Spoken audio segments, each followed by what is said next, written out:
So this is our assignment submission form. So every assignment that we have, you guys will be filling that out. Gaming pipeline. All right. The first couple assignments, I'm going to walk you through this. So I'll say, in this box, type this, in this box, type that. Gradually, as we get further into the semester, I will less and less tell you exactly what to type in because it'll be pretty obvious based on what I've said throughout the lecture of what we're turning in. Okay, so looking at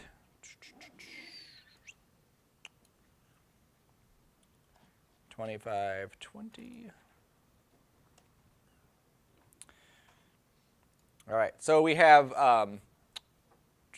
two assignments that we're going to be, or one assignment that we're going to be focusing in on right now, which is the gaming pipeline. And this is actually, I'm going to do simple props too, just so you can see what the simple props are going to be. But we're going to focus on the gaming pipeline. So that will be the assignment name. So under project name, you can just type in gaming pipeline.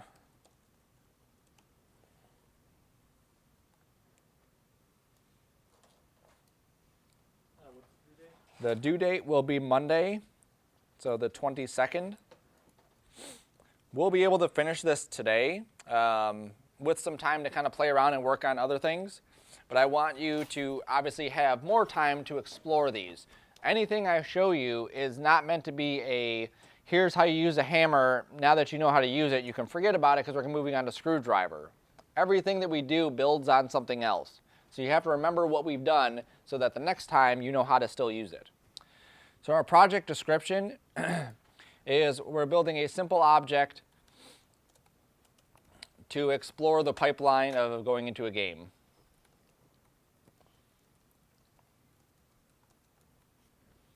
Wow. Stretch that out. There we go. Okay, so a simple object to explore the pipeline of going into a game. So last class we modeled a bat. We laid out the UVs for it. We exported that out. We brought that into Substance Painter and we put a wood texture on it. We exported that out and brought that into Unreal and we made a video game setup with our bat inside of Unreal with the textures and everything. Okay, so that's all that we're doing in this project here. We're going to add some other stuff on top of that just so you can see how this, again, the pipeline works for this. Our project learning objectives is we're going to create a simple 3D model. In this case, I'm going to put bat because that's what we're doing, or baseball bat. So we distinguish it between a regular bat, right? Baseball bat. And then we're laying out the UVs in a 1 by 1 square. Go on over there. Use Substance Painter to texture it.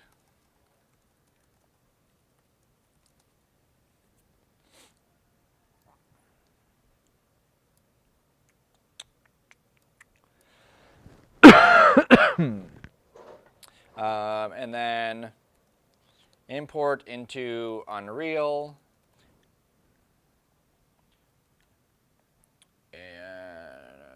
Build material for it.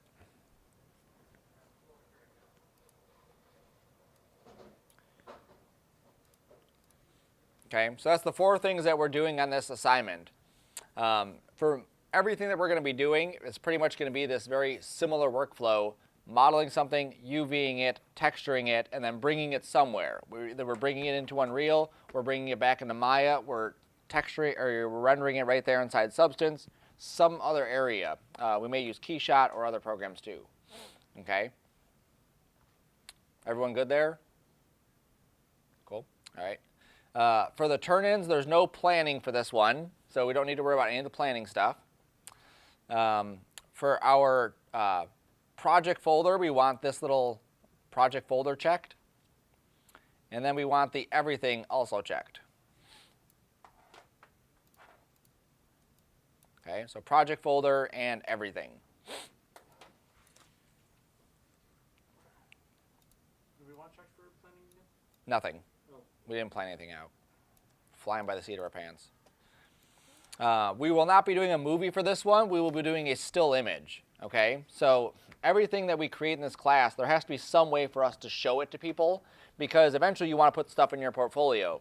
How do we show it off? So in this case, we're going to use a still image. Eventually we'll get into movies. For now, stick to stills. So check the still box. And for the still, we just want one still image of the bat in Unreal.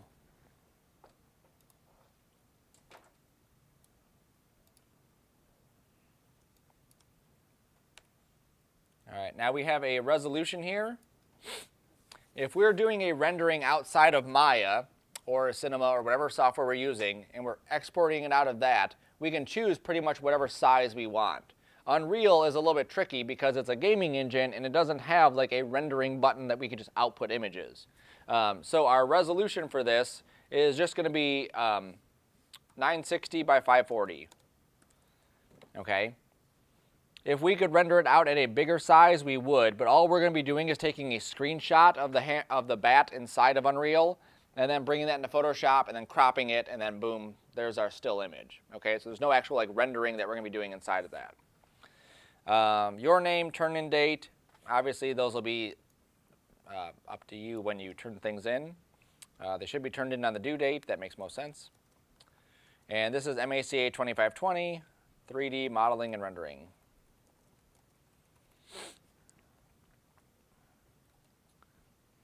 And then points possible, we have 2 points.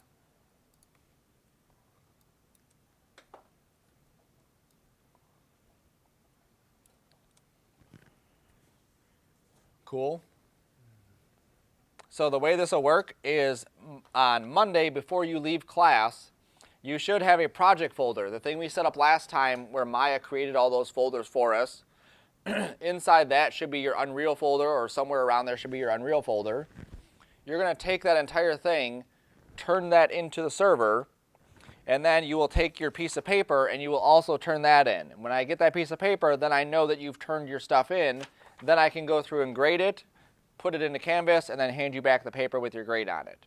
Okay?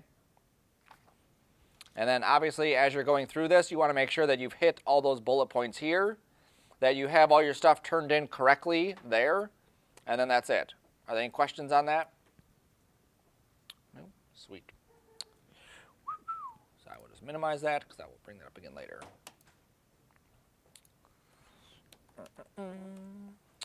So if you remember last time, the first thing we did was we created our folder structure inside of the P drive. Right? So we made our Sarcona W18, we made our 2520 folder, we made the, we didn't make the gaming pipeline here, Maya made it for us. And then what we also did was we went to our documents, and we deleted that Maya folder, made a new one with our Maya preferences, and then at the end of the day, we copy that off there. So if you haven't done it yet, close your Maya down, delete that Maya folder, and drag your copy into that P drive. That way your documents are right there. Your Maya preferences are there. And then when you boot Maya back up, you should have those that shelf set up inside your Maya.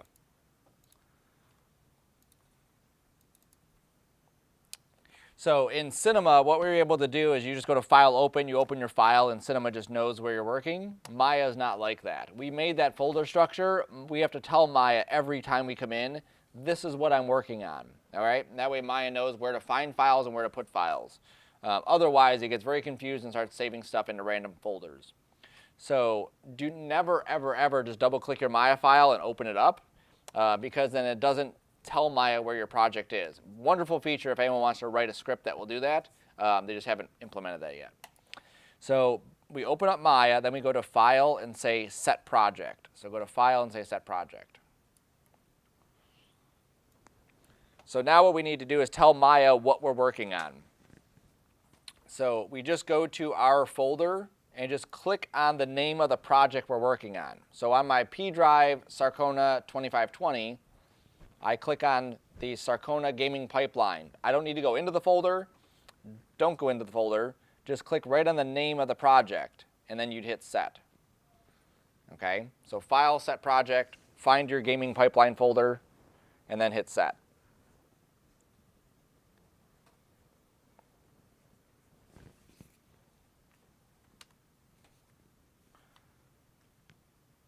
Cool, cool. And then you can go to File, Open, and then what it should do is take you right into that folder of your scenes. If it doesn't, then click on the scenes on the left here, which is just a quick way to access your project stuff. And then you can open up your scene. So you're going to open scene? Or? Yep. After you set your project, then you can open up the scene.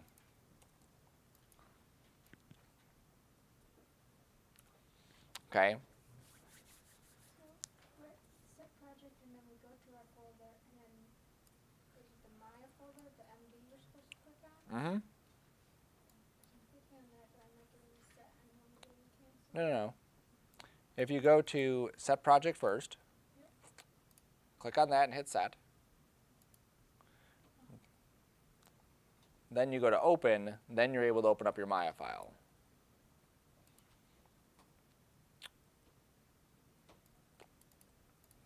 Okay, after doing this for the next 2, 3, 4 weeks, you'll get it no problem, and it'll just become natural for you to do it.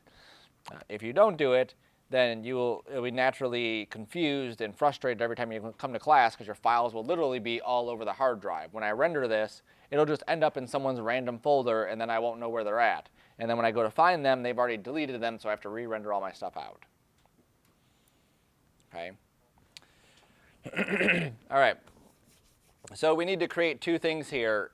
One of them is the grip that's on here. So what I want to do is create some sort of grip that I can put that texture on. We come down to this area there.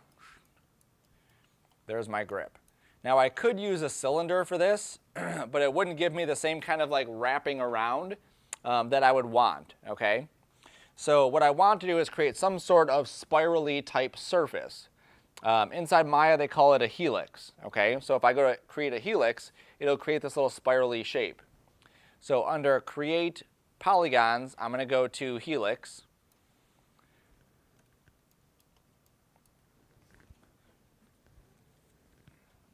And then if you hit F, it'll frame it and jump you right on top of it.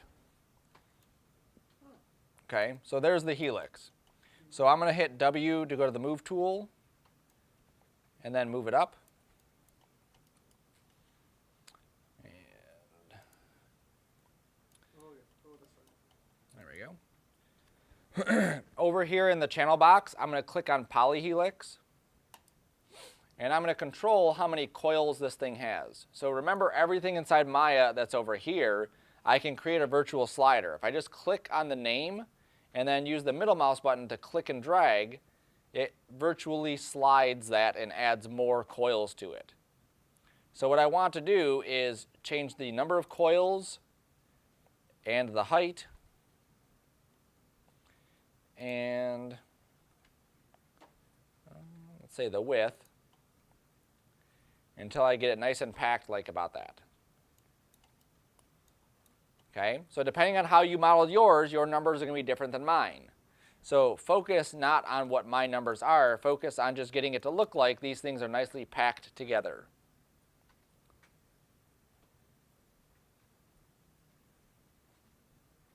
It doesn't have to be perfect, just close enough.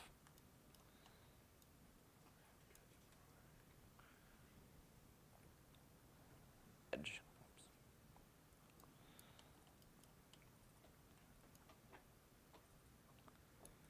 Okay. So we lowered the amount of divisions on the coil. We grab just that edge that loops all the way around it, and I want to delete it. In Maya, we never hit the delete button to delete an edge. What that does is it deletes the edge. Oh, don't crash on me, Maya. But look what it did to the surface. Look how like ugly that looks, right? Yeah. So it keeps the points, but deletes the edge. I have never found a reason to do that, okay? What we want to do is delete both points and edges. So we hold the Control key and then hit delete or backspace, and then that would actually delete that surface. sir. Oh.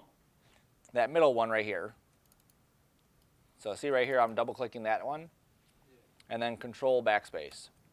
So this side too? Yep. Control delete. Or control delete, yep. Just double click it.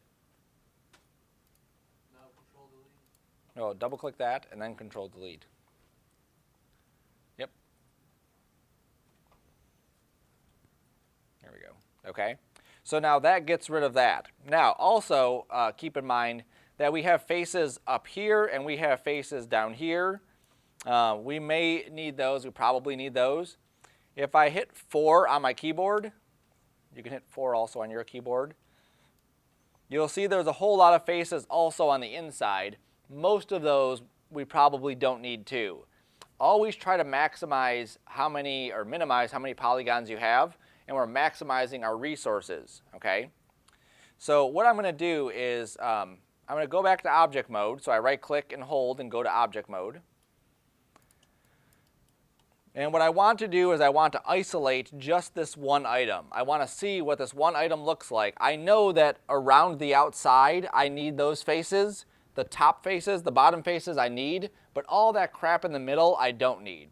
I can't see them though because there's a bat in the way. So way up top, not way up I guess, right here, okay, right in this area, there's a little blue like dotted thing with an arrow. That's called isolate select. So if I click on this grip part and I click on isolate select, it hides the bat and only shows me the grip. Okay, that way I can focus on just the grip and not have to worry about all the other junk that's inside that. Okay, if I want to bring it back, I click the button again. Okay, so isolate select allows me to hide quickly and show quickly the other stuff. All right, so now I want to delete all the faces except for, I'll show you which ones we want to keep. So I want to keep the top faces, the bottom, the outer faces, and these faces, okay? But I want to do that all the way around. On an edge, it's very easy to do. We double click an edge and it goes all the way around to do that. On a face, what we have to do is I'm going to click one face, and then I'm going to hold down Shift and then double click the next face. Okay, and what that does is it selects all the way around those faces. Okay, so I grab that one, shift double click the next one, and it selects the loop. And it's supposed to select that one right there that your mouse is over? This one, yep, it selected that one too. If it doesn't, just select it. Okay. It's not a I big was deal. just checking to make sure I was wondering if you actually wanted that one selected. Yep, we do. We're going to get rid of that too. And it should have gone down all the way to the bottom. Yep, there it is. Okay, now faces, we can hit the delete key. So just hit the delete key or backspace on faces. Okay, so now we have this one, and that one. And then we also have some weird like inner one too. I don't know if you guys can see that on mine. Yeah. Okay, so same thing, click one, shift, double click the next one, and then delete.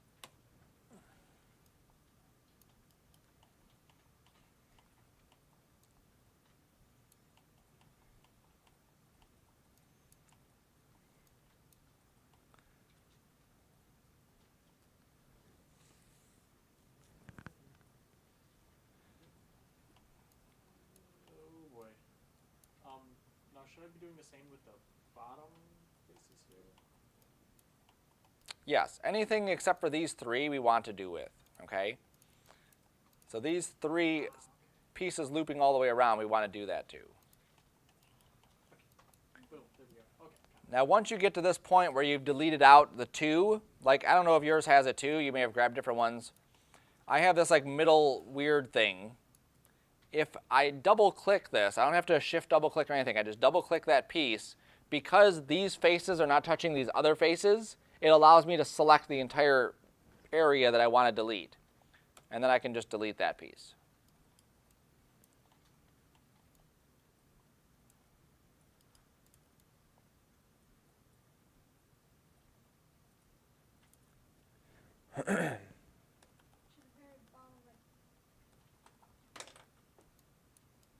Okay, let me show it again so you can see it. So it doesn't matter what side I start on. Click this, hold shift, double click, and then delete that. And then, let's see, I want these three here. So I'm just following it around. There it is, there it is, there it is. Okay. Oh, here's one that I don't want. This one shouldn't be there. So I'm going to grab that, shift, double click, and delete all that stuff. And then I can just double click the centerpiece and delete that. You want to start looking at, what are different strategies to model something. When I first went into this, I probably spent a good 2 minutes or 3 minutes just kind of brainstorming in my mind different ways that I could attack modeling this specific item. I could have, again, used a cylinder and just textured it, and that would have been sufficient. But again, if I decided later on I want to create a high-res version of this, I want to have the ability to really make it look nice and neat. All right? So here's another way that we could have done that. So that was a lot of selecting and deleting and which ones are the correct ones and which ones are not. Remember, ideally we want this, this, and that, right? That's what we want. So what I could do is if I grab this one, okay, and then I hold down Shift and I marqueed everything else and then delete it, that gives me just this band. And then I could extrude just that band and then just grab this blue arrow, and now I have some thickness, which is essentially what we just saw, okay? And then all the one I have to delete is that inner one. Whoops, that's too many inner ones. I'm just going to grab that one, and then I have to go down to the bottom. This one's a little bit trickier because of how it's set up. There we go. All right, there we go. Sweet. Okay. Now there is a gap. I do want to close off that gap. So I'm going to go to, there we go. I'm going to go to Faces. I can go to Edges. Either one of those work.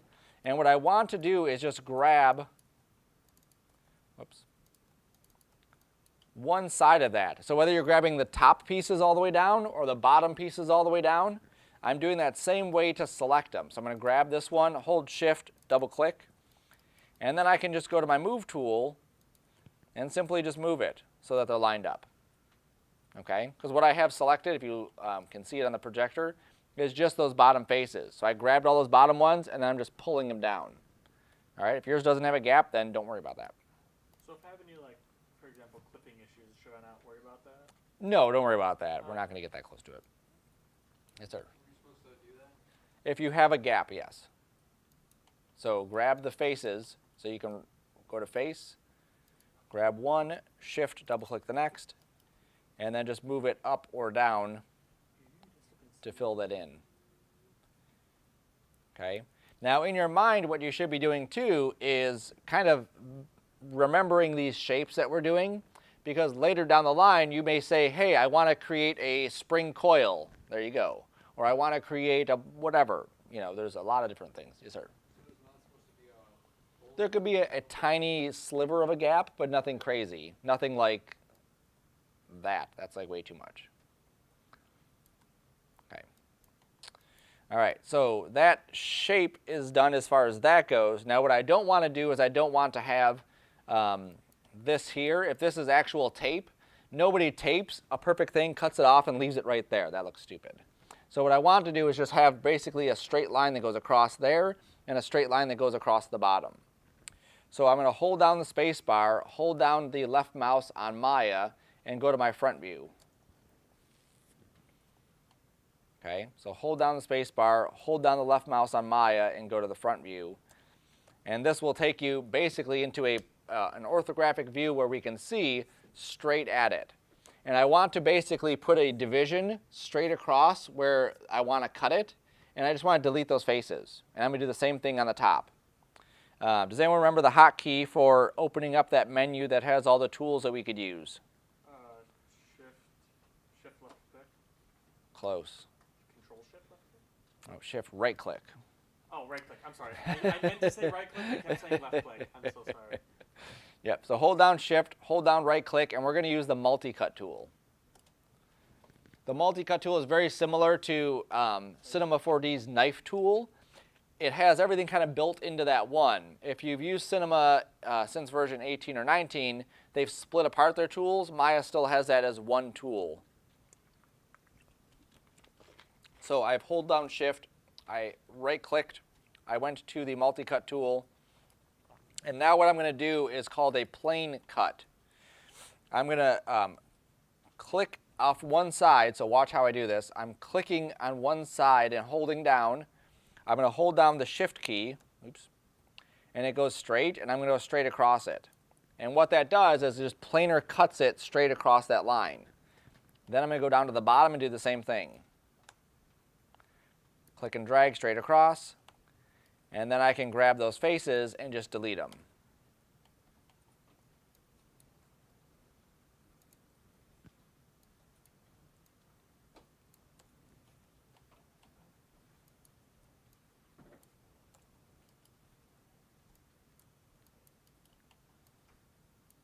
Use this left tool. All right, so there is our piece. You can switch back to perspective view by doing the same but opposite thing that you did. Hold down the space bar, hold down the left mouse on Maya, and then switch to perspective. And then unisolate, and then we're back to where we were before. And then you can just resize your grip. It might be a little bit too big. It might be a little bit too high up.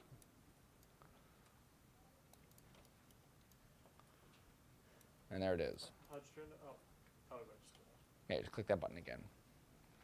Okay, so isolate, unisolate. Now, if you got to the point here where you went through all that work and then you realized, oh, this is like way too short, well, there's no real easy way to fix that. Just make a new helix, redo all the stuff that we just did, okay? So yeah, there it is, sweet. All right, so now what we want to do is we want to make a barbed wire piece. So this is going to be in 2 steps. I didn't think we were actually making that bat. Yeah, we're making that bat. Right. His name is Negan. I don't know why I want to call him Megan. Lucille? Lucille, yep, Lucille. So, oh, it's so bloody. So if you look at the barbed wire on here, this is basically, it's like twisted wire. And then these little pieces here are like loops around and then a little stick. This is like way too much geometry for us to put into a game, especially because I'd have to have a coil for each one of those things and then a little piece coming off, and then this would be twisted. So I'm going to avoid doing that. I'm just going to make something that looks like barbed wire. So if we look at this one, too close, too close. Oh, we're going back. back and No, you're good where you are. I'm just showing you what mine looks like. So this is what mine looks like. It just looks like a bunch of little pieces of metal just kind of sticking off of it. And back here, it totally sells. You can't tell the difference that, you know, it's not what we just saw, okay? Much lower geometry as well. So this is going to be 2 parts. We need to create one, the wire that's going to wrap around this thing. And then the other part we have to do is a little barb type things that are going to be on there. So first thing, let's create the wire. So we're going to create a helix. And we're going to position it up here.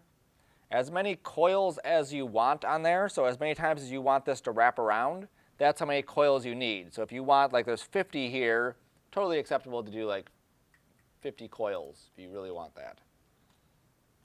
And again, we're kind of sizing it for what that is. You may want to take the radius down some just so it's a little bit smaller. There we go. Don't do 50. 50 is, mine at least is way too much. I think 18.2 is a perfect number For the subdivision? for coils. And don't worry about the amount of subdivisions on this. Just worry about the placement of it, because we're going to be creating this one a little bit different. So I have on mine 18.2 coils. It fits pretty high into the bat. Going off of what this bat is doing, it's up pretty high. Well, that's too, yeah, that is too high. That is way too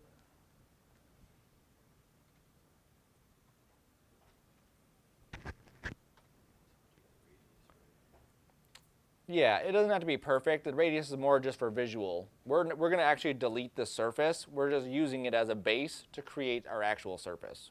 Okay. How? You lowered the radius to what?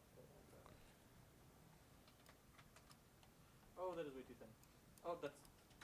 Yeah, don't worry about how thin this is. This doesn't matter. Oh, that's. Okay. I actually put it to 0.005, so.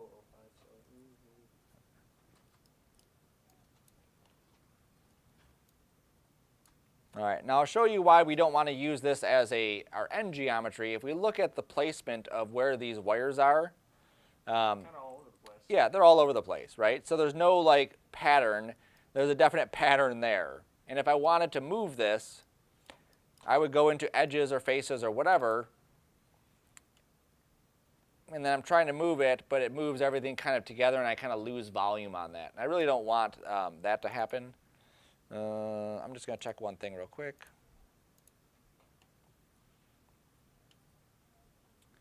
Yeah, I mean, we could do it that way, but still, I don't think I like that. Yeah, no, let's do it the other way. Okay. All right, so we're going to go to edges. And remember the first edge that we deleted on the other one? That's the one we want to select. And we're not going to delete this one. We're going to use that one to create a curve that wraps around in a looping fashion. Okay? By default in Maya, there is no spiral curve. Definitely should be. Way overdue. I think in the bonus tools, there is a spiral curve, but I don't think you guys have spiral curve, so no big deal. All right, so I want to take this curve here, and I'm going to duplicate it. So I want to extract it from that surface. So at the top of our menu here, it says curves, and I want to duplicate the surface curves. Now this process may take a minute. The top where it says? Up here, curves, and then duplicate surface curves. And what this does is every edge that I selected, it's extracting it out. Okay, it's making a separate curve that just goes from one face to the other face, or one edge to the other edge. Do I have to be in edges when I select this? Yes. Sorry. I had a problem when I was just fixing this up. Okay. Yep. Always make sure you're in edges for that. Select that edge going around, and then go to curves, duplicate surface curves. Just the outer edge? Yep. Cool. Sorry about that. You're good. So in my case, it made 900 curves. Okay? Yes, sir. Am I in the wrong mode? Do you have the edges selected? I'm in the edge mode, but I don't think I have the edges selected. Just grab this edge right there. See that one that loops around? Yeah. Yep. Just double click that one and then go to your curves and duplicate it.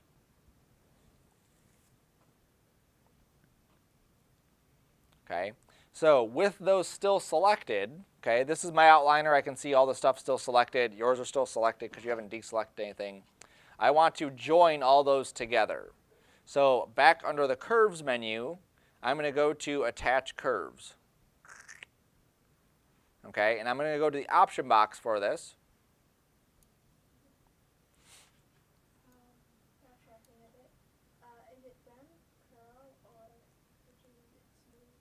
Hmm? Rather than just duplicate it, but What do you mean? in the curves, once the middle edge is selected. Oh, it's under duplicate surface curves. Yep. And then you're going to go to attach and go to the option box. And what we want to do in here is we want to leave everything as it is except for keep originals. I have no idea why that's an option. It's always been like the default.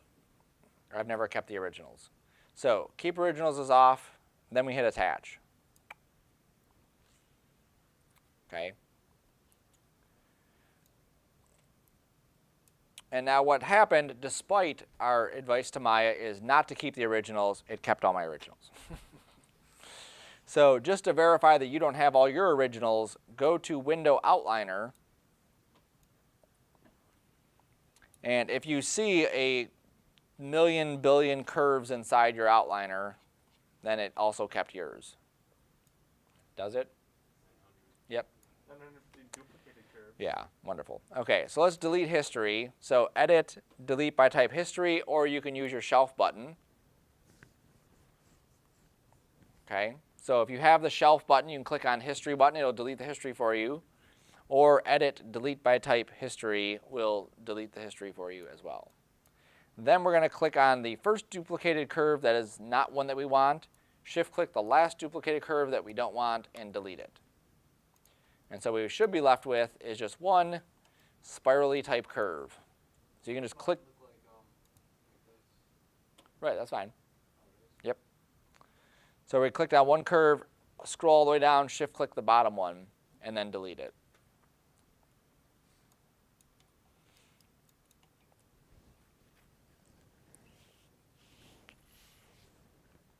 All right, so this gives us one curve that we have for the surface. I don't need that other helix. We can delete that as well. Okay. Oh my gosh, there's so much static in this room. I'm shocked. Would you say you're static shocked? Yeah, I touched my laptop and I got shocked. All right, now with this one, we have 900, we said, curve 950 on some. If I go to my control vertex for these, which is how I edit the points of a curve, you will see that. And that is not user-friendly to be able to manipulate. You hit control vertex on that? Or? You just hold down the right mouse button and go to control vertex. But it's also, if I look at it, you'll see that the points are straight. So from one point to the next is a straight line. So if I'm trying to create something that's nice and smooth, it's not going to do that with this curve because it's going to try to make basically like flat pieces that go together. So what I'm going to do is I'm going to rebuild the curve. I'm going to tell Maya to take this curve that's like a million divisions and rebuild it. So hit Control A. And what we should see is a box that pops up that says duplicated curve shape 1 or something along those lines. Okay? Something like this. Hit Control A. Make a selection to view attributes. Oh, deselect off that like thing. Like just click over here. Just get out of that vertex. Oh, I see. Oh, because you were still in Now- this. Yeah. I was Yeah. saying Yep. So yeah, you want to be in object mode, and then you see it. Okay. So right now we have 900 spans, 900 spaces between them. That's not easy to work with, especially if you wanted to tweak where these points are at. So I want to rebuild it to something more reasonable. Okay. So under curves, guess which one I'm going to use? Start at the bottom. It'll get there quicker. Rebuild. Yep. So go to the option box for rebuild.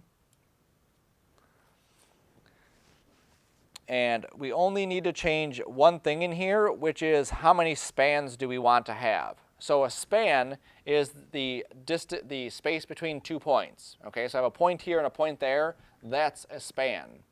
So if I set this to the default, which is 4, there's no way that that's going to be created by 4. I'll hit that and I get this. So on mine, I use 60. Let's just see what 40 does. Nope, 40 is a no-go. So I think 60 or more, 60 is like perfect. It actually gives me a little bit of like wiggle, like rattiness to it. So that is my magic number. If yours freaks out at 60 or doesn't look good at 60, then go up, go to 80. If it looks good, maybe go down a little bit, okay? What's it supposed to look like? It's supposed to just make sure it goes around. That's all I'm concerned about. Make it kind of funky looking. Yeah. I just want to make sure that it does go around that shape. All right, now with the way that Maya does stuff, we could actually, after we've rebuilt this, wait, why did mine do that? Rebuild curve.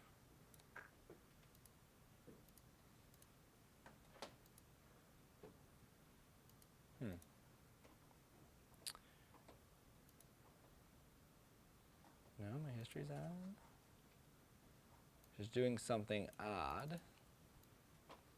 No. All right, whatever. On some of them I saw when you guys did them, is that over here in the attribute editor, it would say, here is the rebuild history options, and it would still let you go through and type in the options. I'm surprised, because I'm teaching, that it's not letting me do that. So I say rebuild, it should have an option here, whatever. If it does, you could type it in, okay?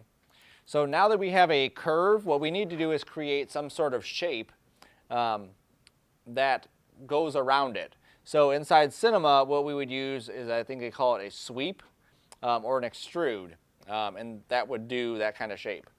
So we need another curve. So I'm going to go to Create, NURBS Primitive, Circle. Okay, Create NURBS Primitive Circle. And then if I hit F, it'll jump me right to the bottom where it's located. And then I'm going to isolate it. NURBS. You isolate it the same way we isolated it, The helix grip, yep.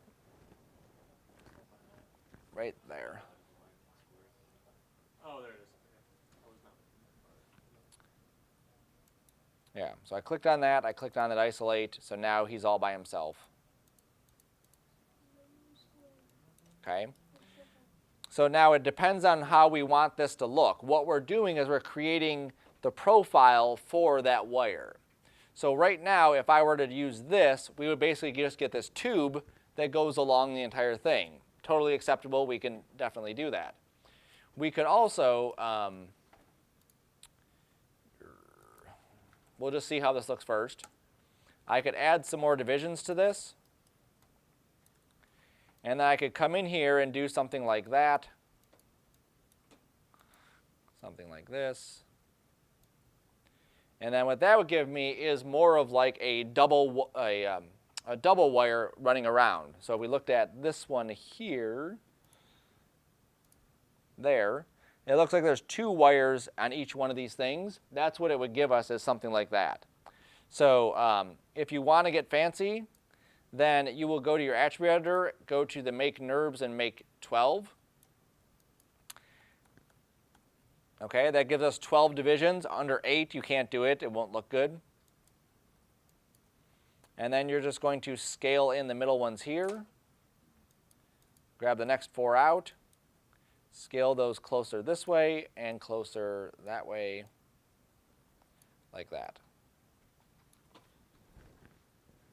Okay, you don't have to do it. You can totally keep it as a circle if you want. This just gives you, again, just a little bit more detail inside there, just something else to pick up a little bit more light. It's a curve control vertex. Okay, the edit points and curve points are different things. So yeah, use control vertex for that.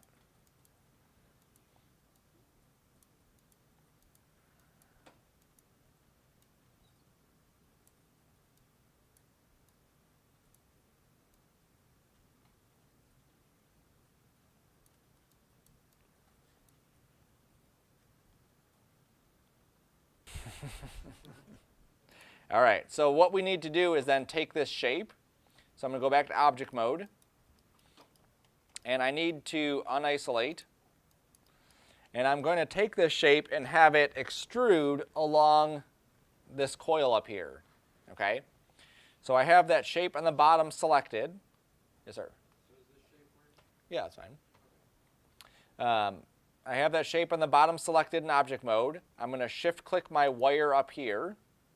Okay, the order is important, so we have to make sure we grab the profile first. That's called the profile, is the one we made on the bottom.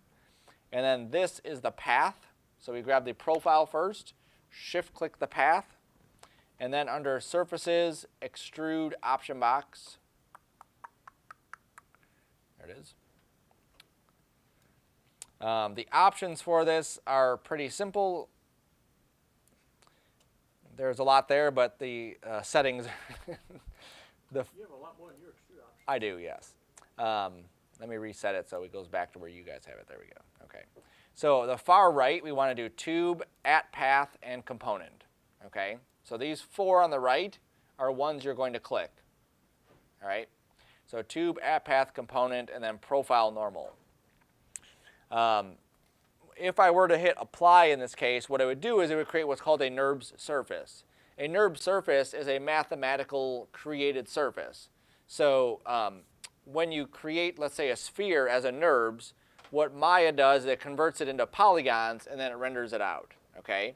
So we want to just go right to polygons. We don't want to go to NURBS because it's just easier to do. Also, programs like Substance will not read NURB surfaces because of how they're created. Okay? So I want to create a polygon surface. So under the output geometry, I click polygons.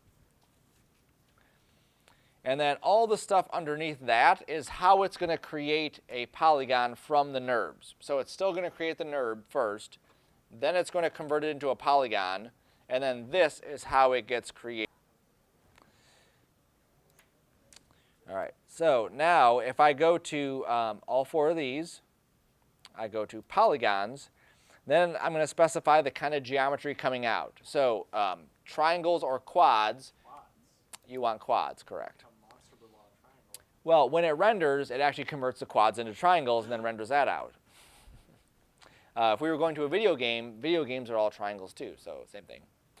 All right, so we want quads, we want general, and then I'm going to change these two items here to per span and v-type to per span. So it said per span number of isoparms, per span number of isoparms.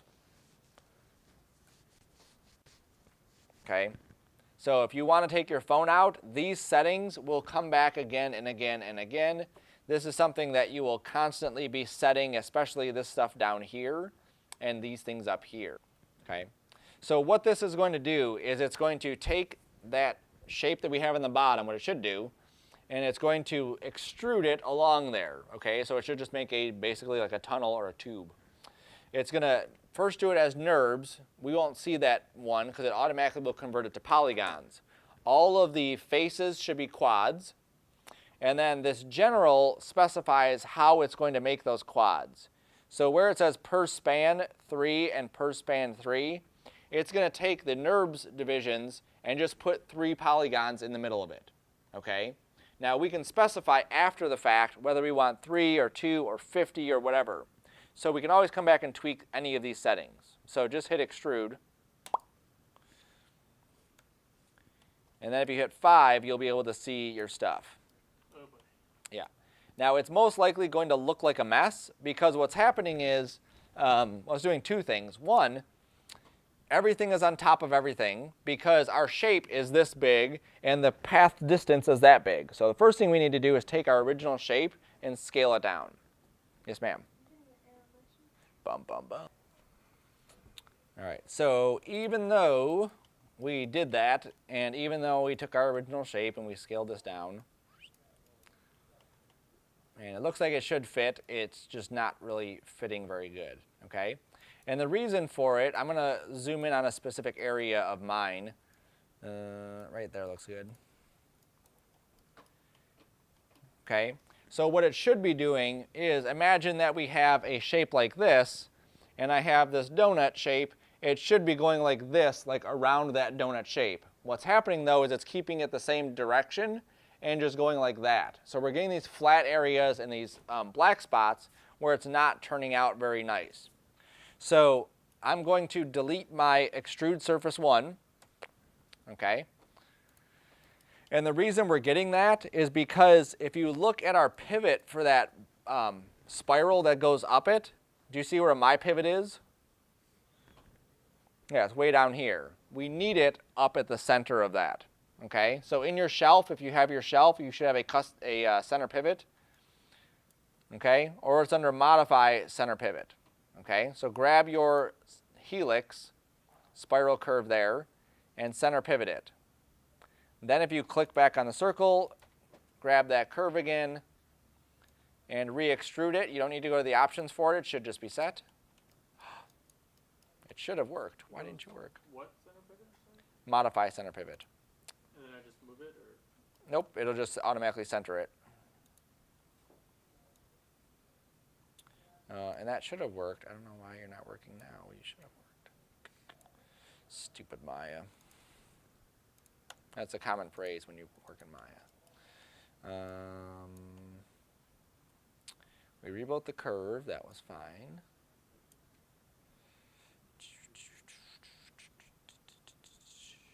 Yeah, that's good. We center pivoted it.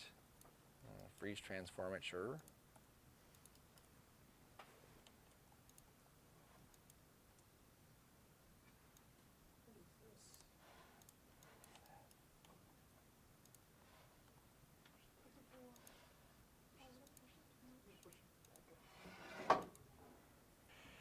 now this should have worked where it just fixed that. It didn't fix it.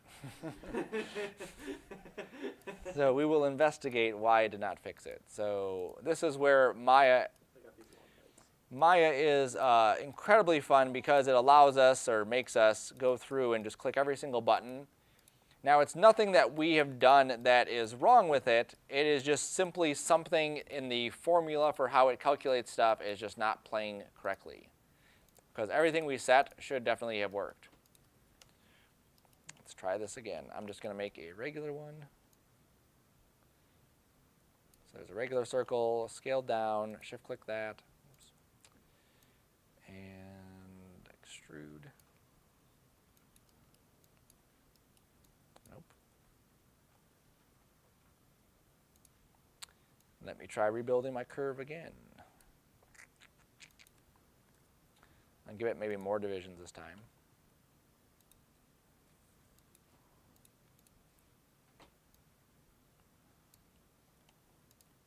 Yep. So mine just wanted more divisions on there. Sure, Maya, whatever. Okay, so if you get those black spots, delete it, and then rebuild your curve with more divisions. So I had to go up to 80 for whatever reason.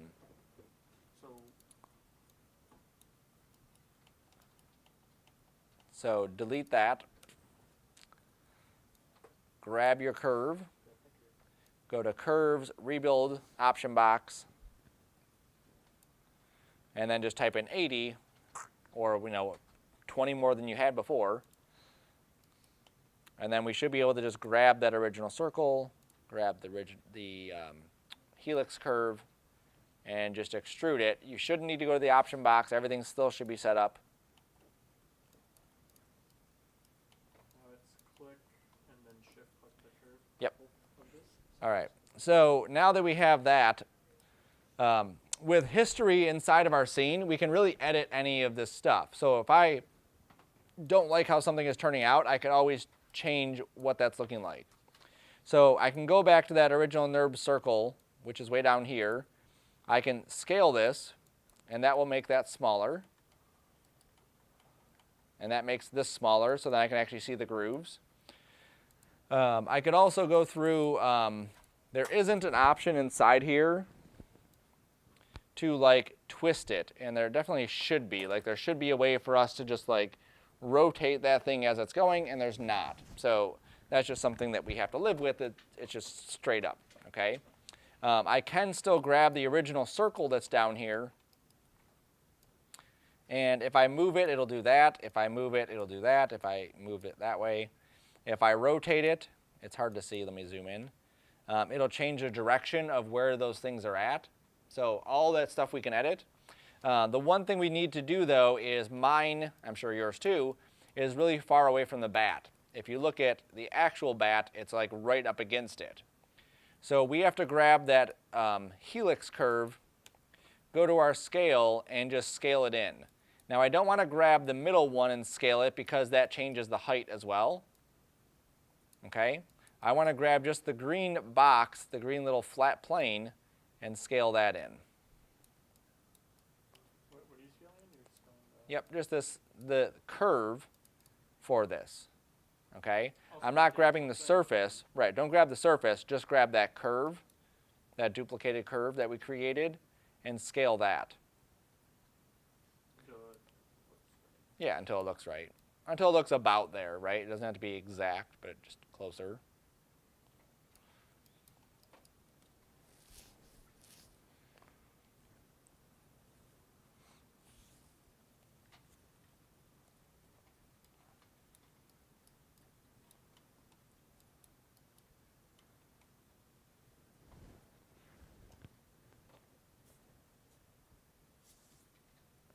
Now, so as long as we have history on this, we can always come back and tweak that shape. Once we delete history, then that ability goes away.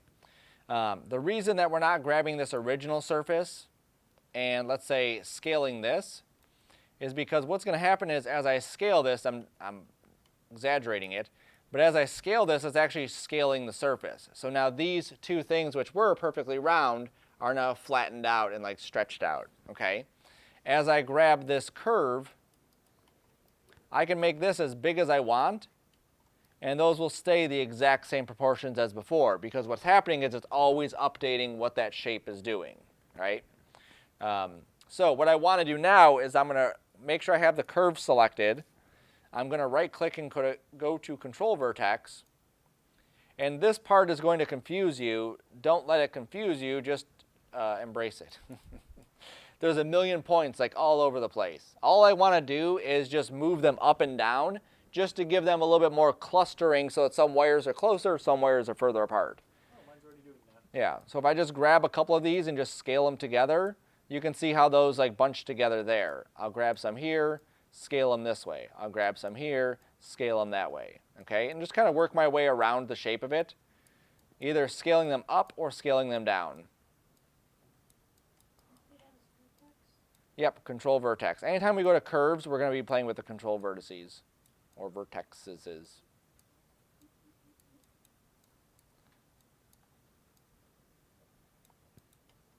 Pretty neat.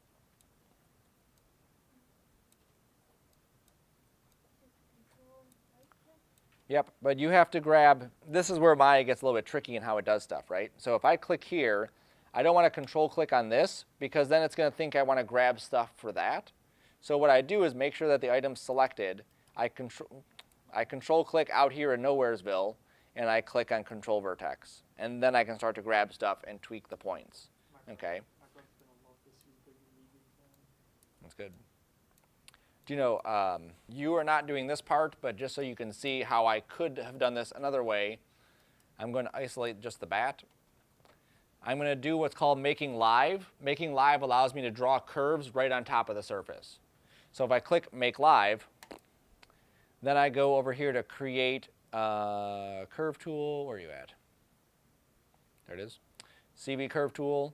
I could actually just draw, because I'm in draw right on top of this. So if I wanted to, I could spend about an hour and a half kind of going around this thing, drawing out exactly what I want that shape to look like. Because of that spiral shape, forget it, right? But it is possible. It is possible. All right, cool. So there's our wire. Now we need to create the little thorny pieces, okay?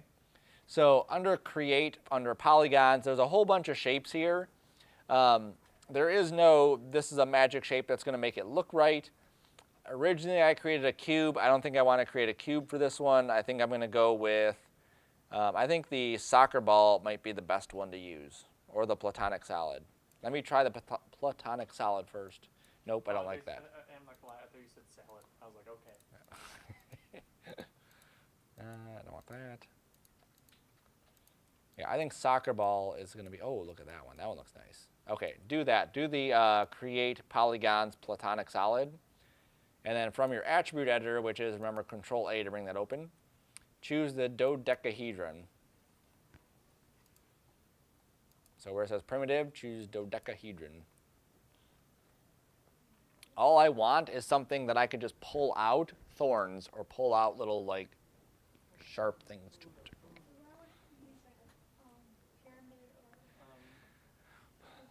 Why wouldn't I use a pyramid? I'll show you why I wouldn't use a pyramid. Okay. Yeah, platonic solid. Okay. We have a 12-sided dice. Here we have a 20-sided dice. So with this, what I eventually want to do is I'm going to extrude these out, and that's going to be a thorn. So this as a thorn, it doesn't look very good because it's a triangle, and it's just going to look as like an odd shape when I smooth it out. Okay, especially when I start grabbing these and doing this, and then grabbing this one and doing it. It doesn't give me a whole lot of variety. I could definitely play with it some more, but I think this dodecahedron shape here is going to give me some nice shapes. Yes, sir. The dodecahedron. Sweet. Okay. So, I don't know what that does.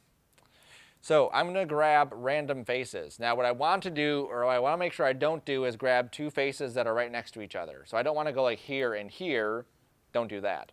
So I want to grab like this one, That one. I'm going to grab different ones. And like the selection I made there. All right, so I grabbed 3 of them. I guess that's all I can really grab here. Can I make more divisions on here? I can't, just the 1. All right, that's fine. 3 is fine. You could definitely add more. And then we're going to extrude, so we hit Control E. So after you grab those faces, hit Control E. And then take the offset super low, like 0.05. That's too low. 0.1, 0.2. 0.25 seems like a good number for me. I need like a little gap in the middle of it. Okay, I don't want to just pull it straight out. It'll look funky. If I do 0.25, it creates a nice little opening here that metal piece can just kind of come out of. Oh, what did that do? Oh, that is so weird. Okay, so once I have that, then I'll extrude it again. So I can just hit G or hit Control E. G just redoes what I just did. I got a literal soccer ball. I think I accidentally hit the wrong. You might have hit a different soccer ball. No, I mean like it's rounded. It's Oh, did you hit 3? yes. No. So hit 1. Oh. Oh, there it is again. Good. Okay. Woo. I forget that's something we can see.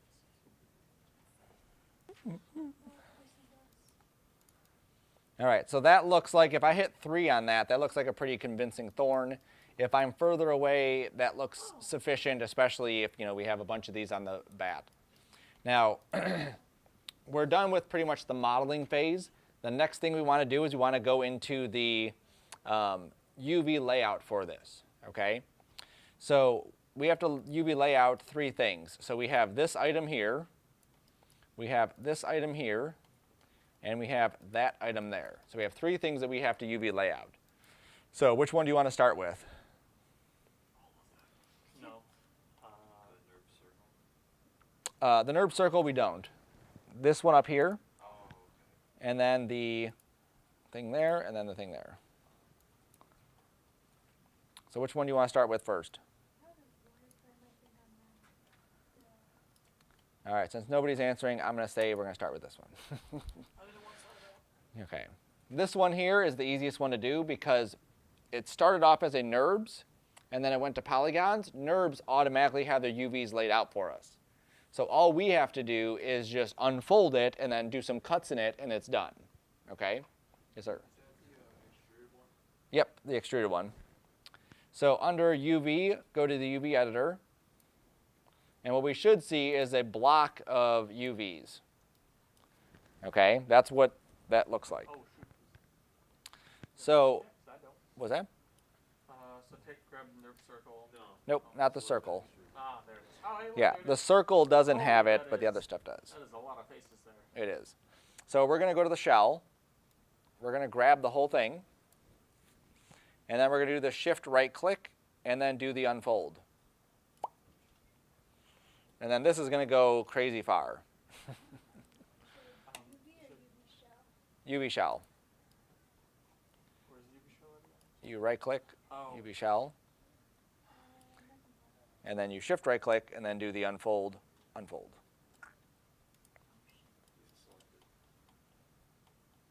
Yeah, make sure you select it too. UV unfold? What? The regular UV unfold. Put the box or just You don't need the box for this one. Is there a reason why it's like really long? Yep. So remember, Maya is going to try to figure out what does this shape look like when it's unfolded. This shape unfolded is incredibly long like this. Stretched out, it's incredibly long. Yes, sir. I don't have that. I gotta hear my. Did you select the UV shell? Yeah, and I did the I know. marquee before. You click UV shell, and then you click this, and then you do the unfold. You missed selecting this part.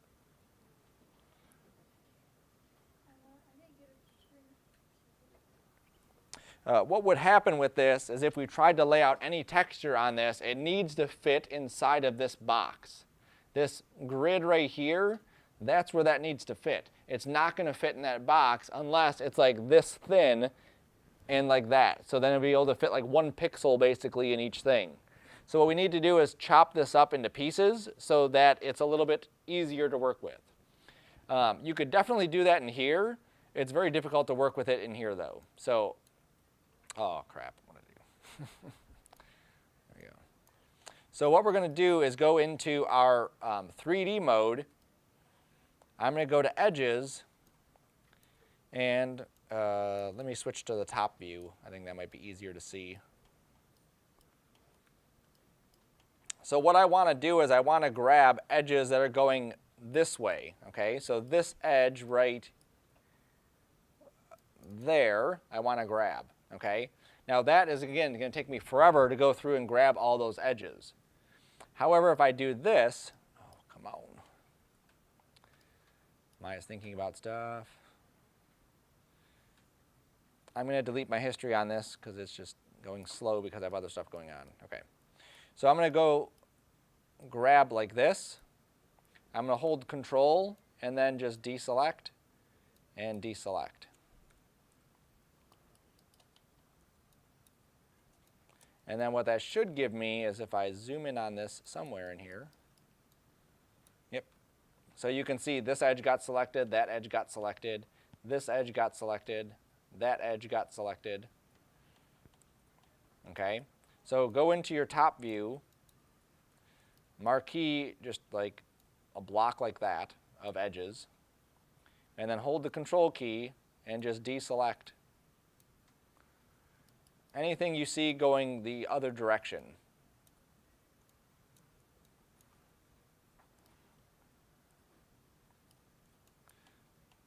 Or you can just come into here, oops, and just double click this, and then go up to the next one, shift double click that one, and then go up to the next one, shift double click that one. Oh god, I keep selecting things that I don't want to. Oh, it's Control. Duh. I want that to do it. Either way works. It's just a matter of we need to isolate these edges so that we have some way to break it apart. And this is going to be pretty uniform because the edges are pretty uniform, the loops are pretty uniform. We should get a bunch of uniform shapes. Maybe not perfectly, but close enough-ish. So we select the whole thing and then we deselect the whole thing? You're selecting all of it. Give me 1 second to finish doing this. I've already selected this much. I'm already chip committed to this many divisions. What we're essentially doing is grabbing a bunch of stuff and then deselecting the stuff we don't want. And then that. But all we wanted the little round circle things? Yep, that's all we want. All right. And then once you have those, then you go back into the UV editor. You can shift right click and say cut. So this is essentially what we're doing is I'm just going to use this little section as an example. Okay. We're marqueing an area. So you see where this edge is right here? I want to grab that edge. So I'm marqueing an entire area, holding Control, and then deselecting those two spots. And so that leaves me with just that loop selected. Okay? Also notice that I can grab components and just show components too. I don't have to just show the, full objects.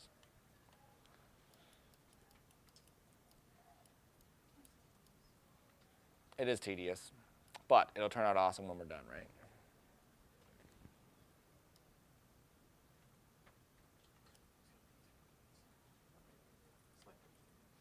Just select everything.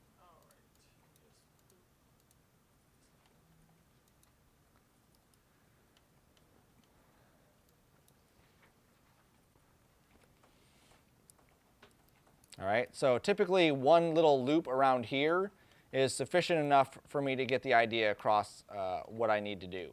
Now, if I look at this, I can see right here, I've cut it at this edge and I've cut it at that edge. So I can make a decision, maybe put those together. That's definitely a possibility. I don't think it's gonna hurt anything at this point if I just leave them alone. But just so you can see how that process would work, I would grab those edges. Where'd they go? Oh, they're gone now. There they are. Okay.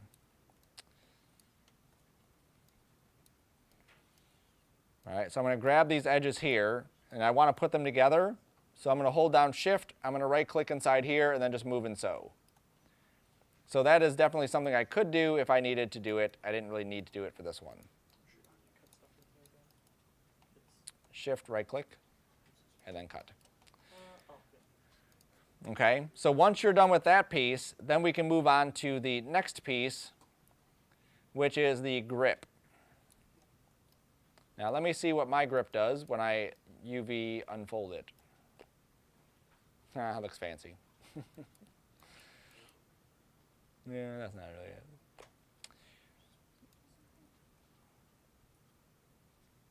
All right, so I just did a regular unfold on this. That's not going to give me what I want. Or will it? No, I think it'll actually work. All right, so yeah, do the same thing for your grip. So just grab the UV shell for the grip, do an unfold, and then just go through and just kind of cut it up randomly.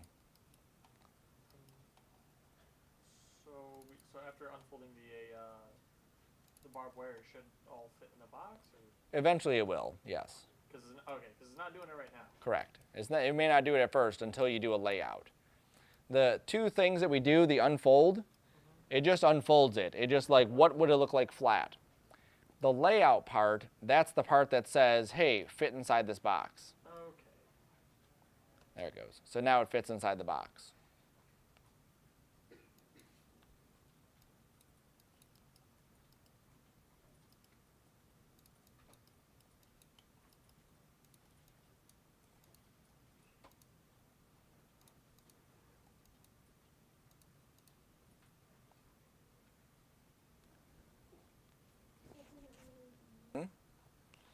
Okay, so if I click on this texture map here and I zoom in, I see that all of these are perfectly square. That's number one. Number two, we want as few pieces as possible. Okay, and then number three, we want it to be fitting within this box right here. Okay, those are our three things that we typically need to have.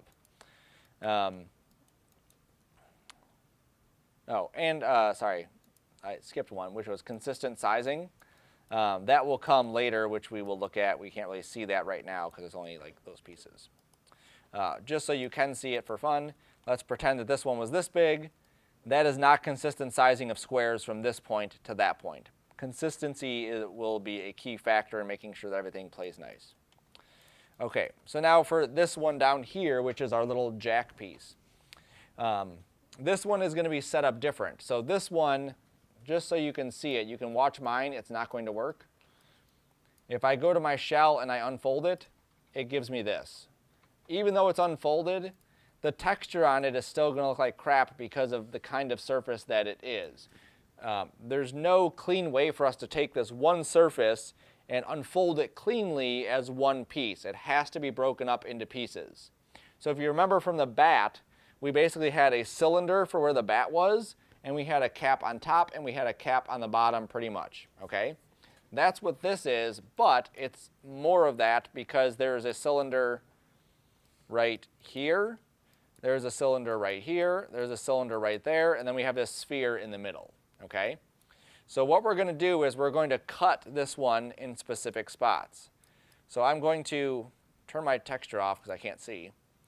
I'm going to go to my edges here, and I'm going to grab all the way around these pieces where they come in. Okay, so right where they're extruding off of that surface, I'm grabbing all three of those. I'm also going to grab at the tips of these, all of these edges there, there, and there. Okay, so basically the cap of the cylinder and the bottom of the cylinder I want to select, and then I want to shift, right click, and then cut it. Okay, and that has to happen out here in the UV editor, not out here. There's no cut right here. Okay, so I grabbed all those edges, all these edges, cut it, and now I can try to unfold it. It's still not going to be perfect, but it's a start.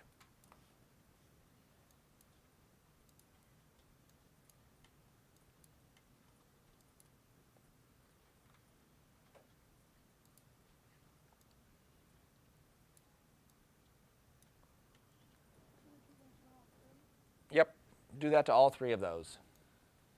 Looks better. At least for mine it does. Are you saying that mine doesn't? I'm not saying that yours doesn't. I'm just kidding. Mine doesn't. Okay, so we have a cylinder, and we cut the top off, we cut the bottom off, but what do we still have on it? The plate part? Right. The You hit it. elongated part. It's like this, right? So it still has to be broken so that we can flatten it out. It doesn't matter which one we use. Grab any one of the edges going along it and cut that one too, okay? So I'll just grab a random edge, and a random edge. Okay, and then we do the same thing. We select everything again, and we unfold it. And by this point, we should have something that looks pretty decent. Size is off. Don't worry about the size right now. But all the UVs, as far as squareness goes, should be there.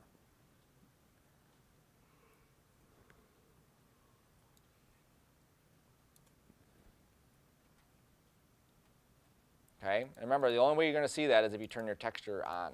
Make sure you put your texture on. We cut it. We have our cylinder here. We cut the top and the bottom off. We just need to grab any one of the edges going down it and cut that one too. And then just do unfold again, and then it'll be good. All right, so now we have all of our pieces, have our stuff laid out. So now comes either the tedious part or the easy part. Which one do you want? Oh God, I was hungry. So the food part. The food part, that doesn't count. The easy part? Perfect. So we want to take these and we want to duplicate them all over this thing, okay? If I just duplicate and I move and I position it, that's going to take me forever to reposition all of these. So luckily Maya comes with a tool that allows us to do that. All right, so I'm going to grab this little jack piece. I'm going to go under, where is it under? Animation? Yep, it's under the animation menu, under Mesh, and I'm going to say create Mesh network. Okay, so Mesh is the equivalent of inside a Cinema 4D, like the cloner tools and the MoGraph tools that it has. Okay, so we click the object, we went to Mesh and said create a Mesh network, and this duplicates that object. And just like Cinema, we can come back later and tweak that shape, and it'll automatically update all the other shapes.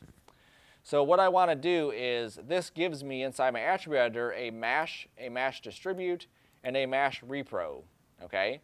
So I'm going to go to the Mesh distribute and change it from a linear to a mesh. Okay? And what that means is I want to take that shape and I want to duplicate along a mesh. Okay? Under here is the animation. Right there. I was gonna say there's a lot of different things there. And Yeah. Where's Mesh? And then Mesh is under Mesh. Ah. So make sure you have that little spike selected, and then go to Mesh, create Mesh network. And then in your attribute editor, change the distribute tab where it says linear for distribute, change it to mesh. Okay? And then what we need to do is connect which mesh are we duplicating it around. So I'm going to go to my extruded surface right there. Okay, and this is going to be tricky because of how it's set up. Okay, so mesh is loaded here. Extruded surface is where I want to duplicate it on. So I'm going to middle click and drag onto input mesh. Middle click what? The extruded surface. And what we should see is if we zoom in, now we have barbs on our wire. And then you can take the number of points and add more, and you would get a lot more stuffs. Did I grab the wrong one? All right, so there are the barbed wires. Like I said, you can kind of really play with the number of points here. You can play with the scattering method. So right now it's just kind of random, just on the surface, wherever. You could change it to vertex, and they'll be just on the vertices. You can change them on random vertices. You can put them on the face centers. You can put on random face centers. So in this case, it really doesn't matter. We just need to have some sort of detail there just to give us that appearance. of what it's doing. The neat thing about this is that we can come back to that original shape and we can scale it up crazy and that updates, or we can shrink it down crazy and that also updates. Okay? Now we're going to stop here with this today, but next time we come in, we're going to finish this up. So it's going to be taking all this into Substance, and then putting our final textures on the actual pieces of this, and then bringing it into Unreal. Cool? Cool. All right, so make sure you're saving your stuff. If you're saving in increments, obviously save in increments. And then if you did do your preferences, make sure you take that Maya folder. If you have your Maya preferences, make sure you take that and drop that into your backup folder so you have it. If you didn't from last time, lost them, just go through the first video and remake those preferences. Every time you come in, you should be putting the preferences in here. Every time you leave, you should be taking them with you. Okay? So I got a question. Mm-hmm. I just want